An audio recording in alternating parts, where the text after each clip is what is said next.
Sa nakaraan nating video ay napag-alaman ng ating bida mula kay Muyu ang kalagayan ni Sia Yuning na di na pumapasok sa Heavenly Star Academy. At maging ang kalagayan ni An Shuyan na kasalukuyan ang nasa pangangalaga ng Eternal Heavenly Supreme Family. Maging ang pagtakas ni Chu Xian sa kamay ng mga Divine Guard sa tulong ng di pa nakikilalang cultivator.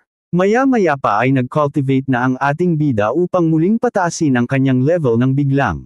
Muli itong madala sa ibang realm habang TM team itong nagko-cultivate na lubha naman itong ipinagtaka sa kung nasaan siyang realm. Nang biglang may mga naglalakihang pillar ang bigla na lamang nagsulputan sa kanyang paligid kasunod ng paglalabas ng mga ito ng star energy na animoy iniipon sa itaas ni Ye Xinghe na lubha naman nitong lalong ipinagtaka sa kung anong nangyayari. At laking gulat ng ating bida nang bigla na lamang itong mabilis na bumulusok sa kanya. At makikitang talagang nakakapanindig balahibo talaga ang dami ng enerhiyang ito na tila inaabsorb naman ni Ye Xinghe.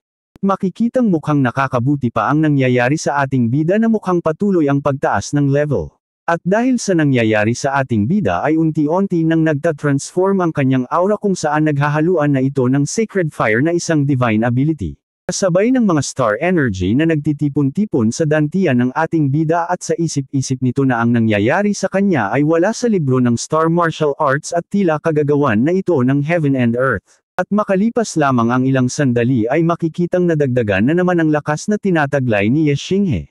At sa pagkawala ng mga pillar sa kanyang paligid ay siya namang pagsulpot ng sacred fire sa dantian nito. At maya-maya pa ang damilat na din ng ating bida at iniisip nitong ang nangyari sa kanya ay malayo sa nalalaman niyang anyo ng martial arts nang biglang may kumatok sa pintuan ng ating bida. Bahagya naman nitong ikinagulat kasabay ng pag-iisip sa kung sinong cultivator ang nasa harapan ng kanyang pintuan. Napatuloy lamang na kumakatok dito habang makikita namang pinakikiramdaman lamang ito ni Ye Xinghe. Maya-maya pa ay naisip ng ating bida na baka si An Shuyan ang siyang kumakatok dito kaya naman napagdesisyonan niyang pagbuksan ito. At bahagya itong nagulat sa kanyang nakita na siyang kumakatok sa kanyang pintuan ng kanya na itong pagbuksan. Dahil ito si Vice Principal Shu na tila may kailangan sa ating bida na seryusong nakatingin dito. At binati na din ito ni Ye Xinghe nang may paggalang habang makikita namang di alam ni Vice Deputy Principal Shu kung paano magsisimulang magsalita sa ating bida.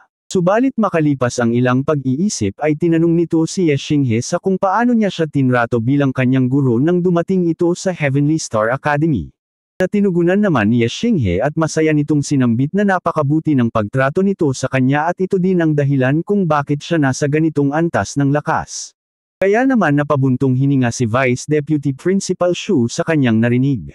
Sabay sabing si Ye Xinghe lamang ang nag-iisang cultivator na pinaka-gifted na kanyang na-encounter at walang hangganan ang potential nitong lumakas.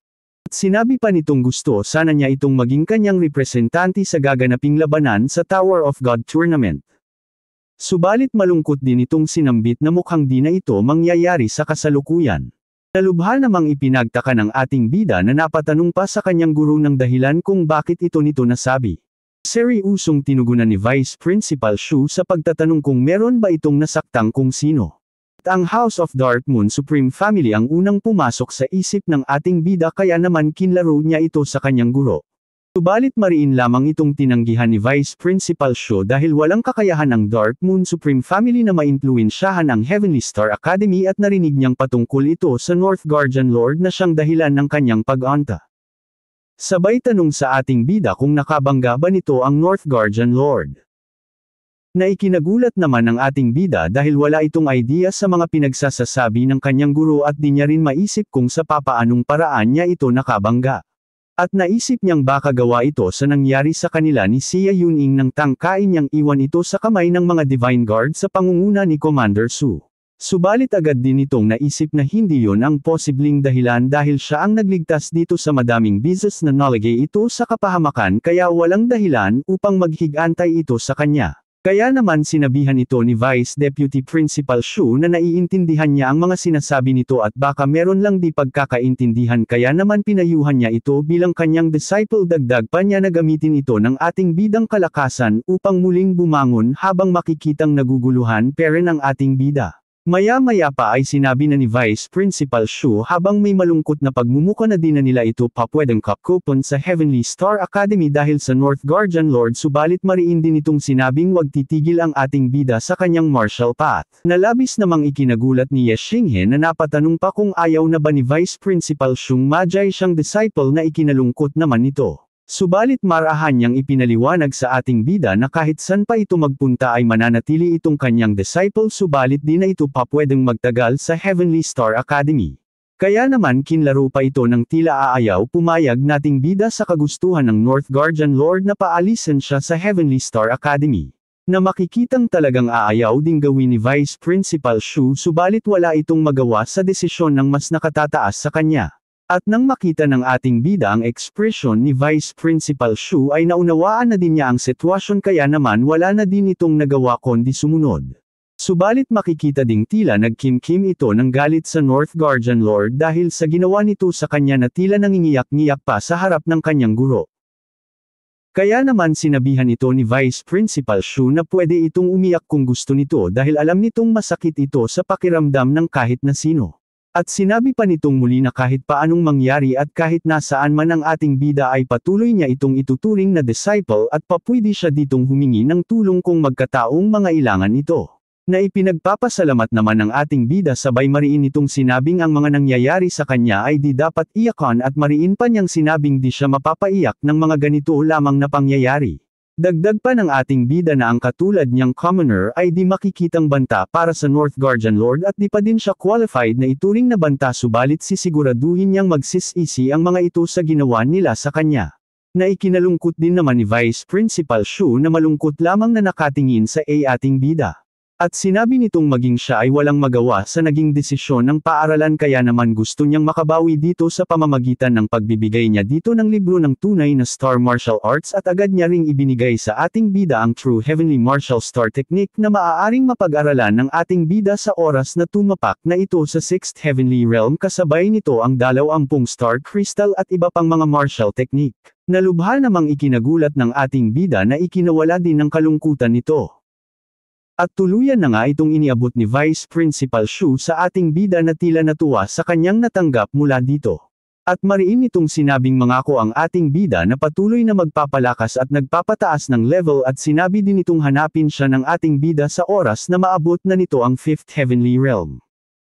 Kaya naman naluluha-lubhang nagpasalamat ang ating bida sa kabutihang ipinapakita ng kanyang guro sa kanya habang malungkot lang itong nakatingin sa kanya. At hinawakan nito ang ulo ng ating bida habang sinasabing bata pa ito at madami pa itong mapagdadaan ng ganitong problema. At sinabi pa nitong normal lang ang magkamali para sa isang cultivator at di ito naiiwasan. At sabi pa nito na ang ginawa sa kanya ng paaralan ay di katanggap-tanggap, subalit bilang bawi ay lagi niya itong susuportahan saan man ito magpunta. At dahil sa mga narinig ay tuluyan na ding bumuhos ang emosyon ng ating bida.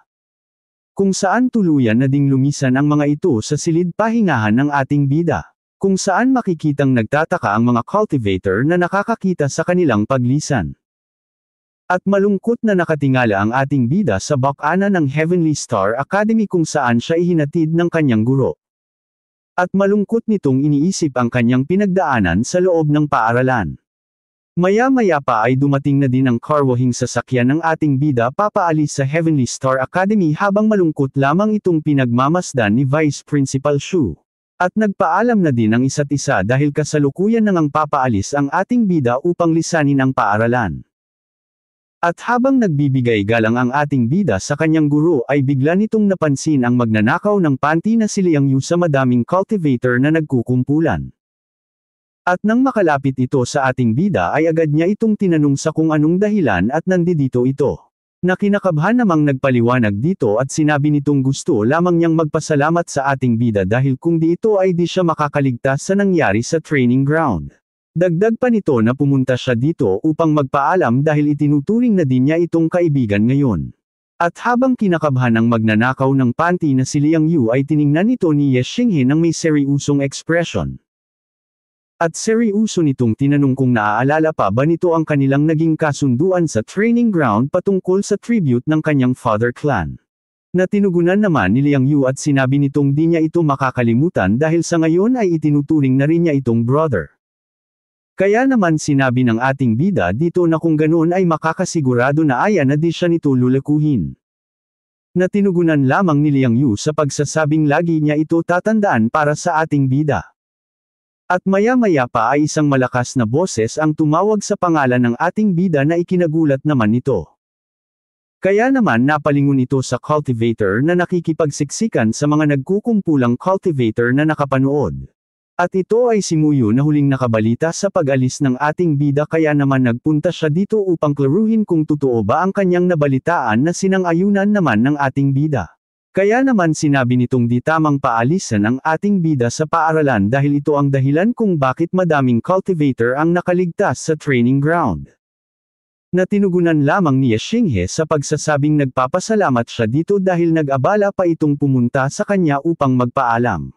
Nang biglang hawakan nito ang kamay ng ating bida habang sinasabing sasama siya sa pag-alis nito dahil di makatuwiran ang naging desisyon ng Heavenly Star Academy para sa ating bida. Subalit agad naman itong pinigilan ng ating bida dahil di nito naiintindihan ang tunay na nangyayari sa kanyang pag-alis. At sinabi nito ayos lang siya at kailangan ni Muyong manatili sa Academy upang mag-abayan ng mga elder na lumakas. Subalit di naman pumayag si Muyu sa sinabi ng ating bida dahil iniisip nito ang kapakanan ng ating bida. Kaya naman sinabi ni Xinghe na wag itong padalos-dalos ng desisyon dahil makakapag-train pa naman siya kahit wala na siya sa academy at isa pa ay mananatili pa din naman si Vice Principal Shu Li na gagabay sa kanya. Kaya naman napakamot ng ulo si Muyu nang mapagtanto niya ang mga nangyayari.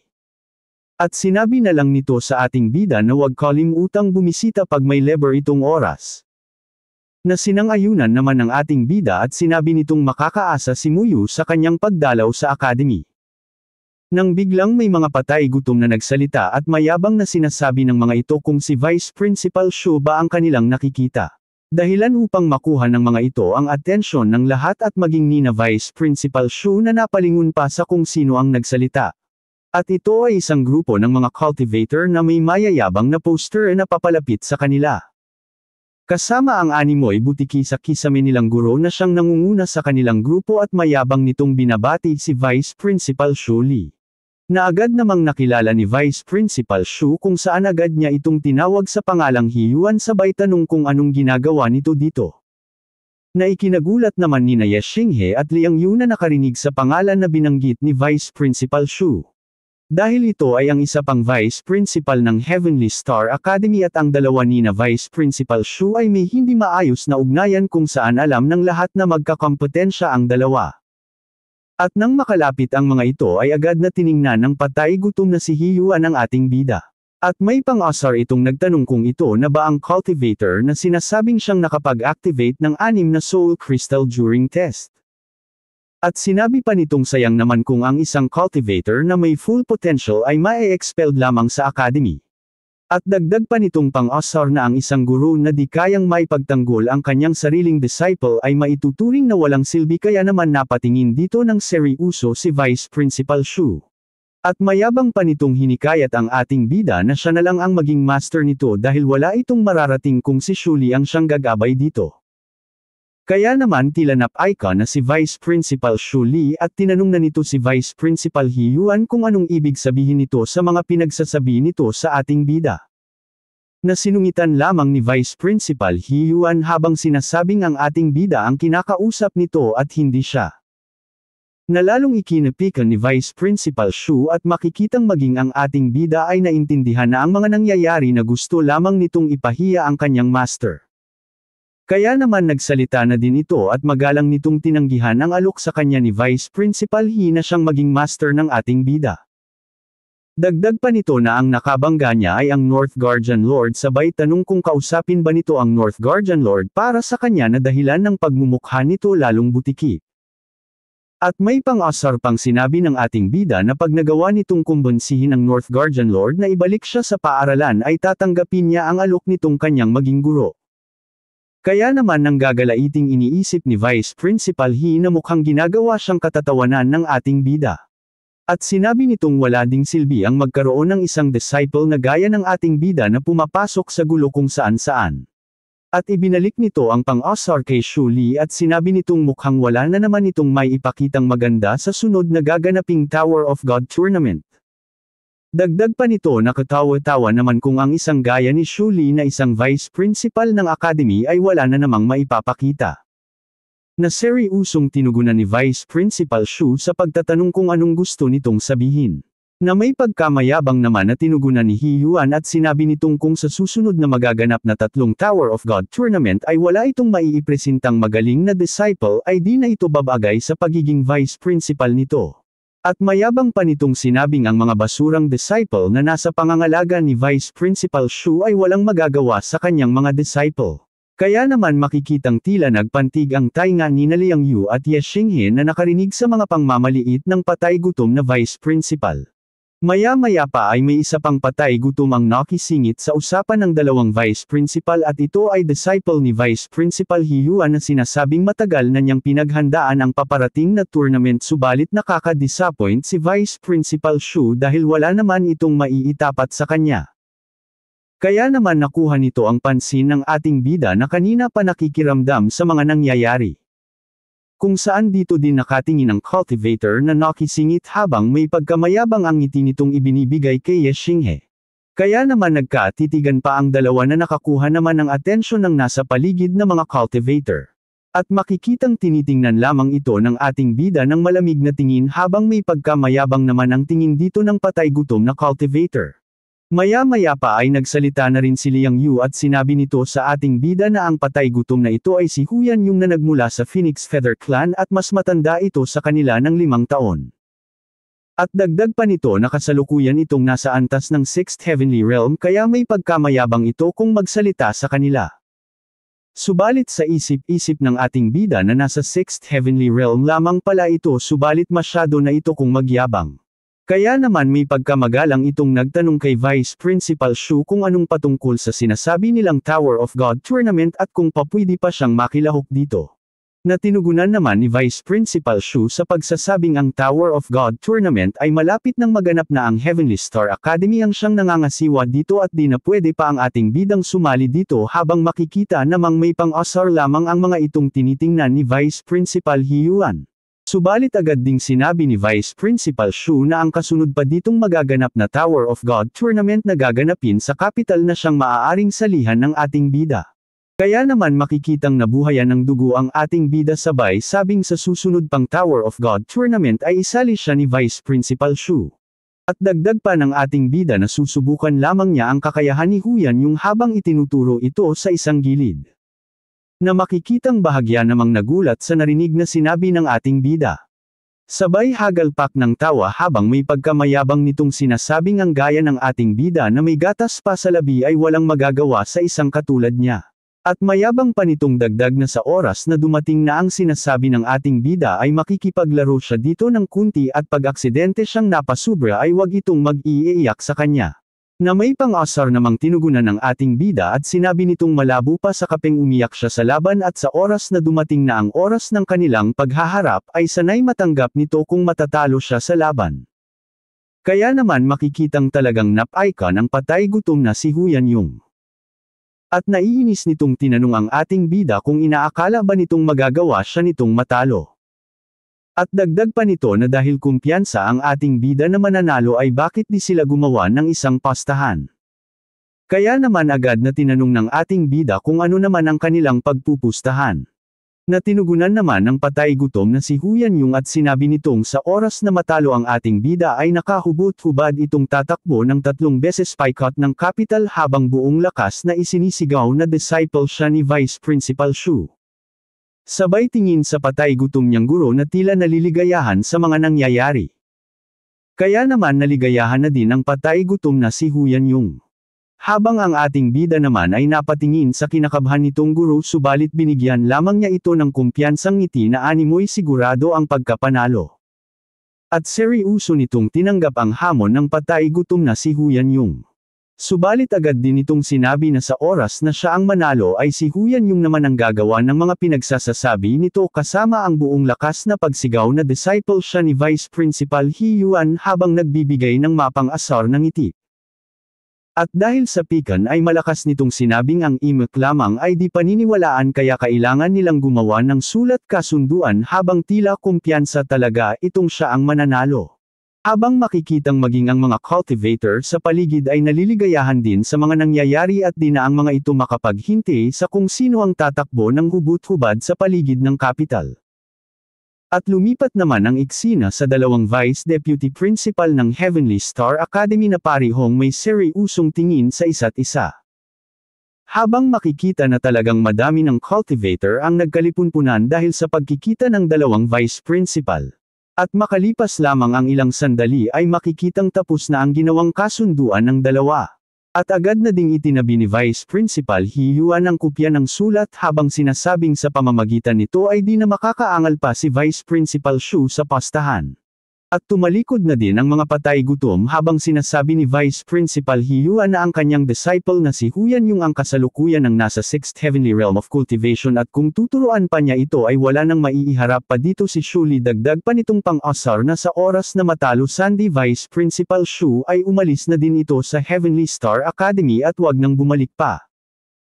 Sabay hagalpak ng tawa habang makikita namang mariin lamang pinagmamasdan ng ating bida ang kanilang paglisan. At maya-maya pa ay sinabi na ng ating bida kay Vice Principal Shu na wag muna siya nitong sisisihin. Natinugunan naman ni Vice Principal Shu at sinabi nitong wag mag-alala ang ating bida dahil disciple siya nito at malaki ang tiwala niyang mananalo si Ye Xinghe. At muli nitong pinaalalahanan ng ating bida na sa oras na makauwi na ito ay mag-training parent ito ng maayos at kung sakaling may hindi ito maintindihan sa kanyang mga tinuro ay bumalik ito sa Heavenly Star Academy at hanapin siya. Na binigyan lamang ng ating bida ng maayos na ngiti habang makikita namang talagang nalulungkot ito sa pag-alis ng ating bida.